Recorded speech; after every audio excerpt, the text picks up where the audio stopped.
Në emër të familjes sonë, ju shprehim falënderimin dhe mirënjohjen më të thellë për respektin, nderimin dhe fjalët e mira që sot janë kushtuar babit ton. Prania juaj këtu është dëshmi e dashurisë dhe vlerësimit që ai ka gëzuar gjatë gjithë jetës së tij. Sot nuk jemi mbledhur vetëm për të kujtuar një akademik, një profesor apo një udhëheqës institucional. Sot kujtojmë një njeri që jetën e tij e jetoi me dinjitet, sakrificë dhe shërbim të pandërprerë ndaj dijes, vendit dhe njerëzve. Babi qysh herët që nga mosha 4 vjeçare jeta ja vuri mbi supe barën e rënd të rritjes pa prindër.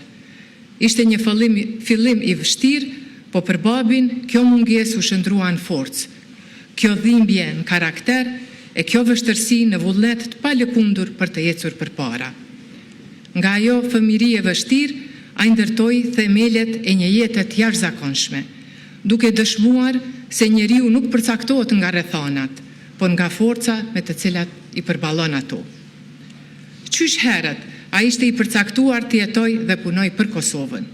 Këtë dëshmoi qysh në vitin 1973, kur në Universitetin e Zagrebit mbrojti me shumë sukses temën e doktoratës kontribut në përcaktimin e strukturës kimike të substancës organike të qymyrit Kosovës, duke dhënë një kontribut të çmuar në njohjen shkencore të pasurive natyrore të vendit.